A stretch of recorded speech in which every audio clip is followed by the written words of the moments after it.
আসসালামু আলাইকুম গাইস। আজকে এতদিন পর আমিও নিয়ে আসলাম স্বপ্নর 160 টাকার মাংসের কম্বো প্যাকেজটিতে 200 গ্রাম মাংস ও 100 গ্রাম আলু ছিল। এখন এই মাংস রান্না করে কতটুকু হয় সেটাই দেখব। মাংস রান্না করতে করতে আপনাদের এই মাংসের গল্পটা শোনাই। আমি যে প্যাকেজটা এনেছি সেই প্যাকেজে 150 গ্রাম মাংস, 12 থেকে 15 গ্রাম চর্বি ও বাকিটা হাড় থাকার কথা থাকলেও আমার প্যাকেজে মাংস ও চর্বির পরিমাণ সমান সমান ছিল। তো আমি যে আউটলেট থেকে মাংস এনেছিলাম সেখানে অভিযোগ করার পর আউটলেট থেকে আমাকে ক্ষতিপূরণ হিসেবে আরেকটা প্যাকেট পাঠিয়েছিল, যেটা ভিডিওর শেষে দেওয়া আছে। এর মধ্যে পেঁয়াজ, গরম মশলা দিয়ে ভালোভাবে লাল করে ভেজে নেব। ভাজা হয়ে গেলে আদা ও রসুন বাটা দিয়ে নাড়াচাড়া করে নেব।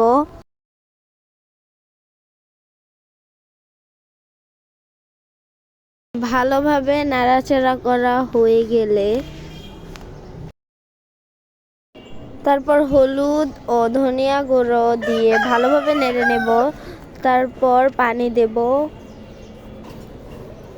পানি দিয়ে ভালোভাবে মিশিয়ে নেওয়ার পরে এখানে মরিচ গুঁড়ো ও জিরা গুঁড়ো দিয়ে মিশিয়ে নেব। মেশানো হয়ে গেলে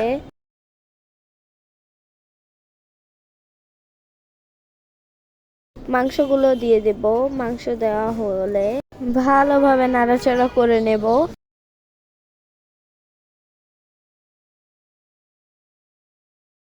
স্বাদ মতো লবণ দিয়ে নেব। তারপর পানি দিয়ে নেব।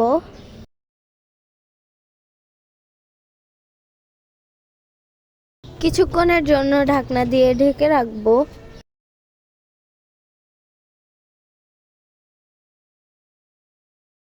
পরিমাণ মতো পানি দিয়ে নেব।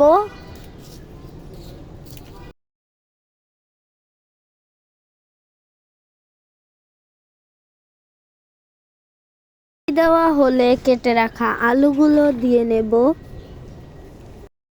সেদ্ধ হওয়ার জন্য ঢাকনা দিয়ে ঢেকে রাখবো।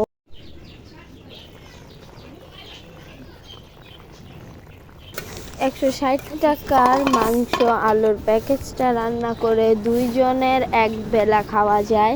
স্বপ্নের এই উদ্যোগটা ব্যাচেলরদের জন্য পারফেক্ট।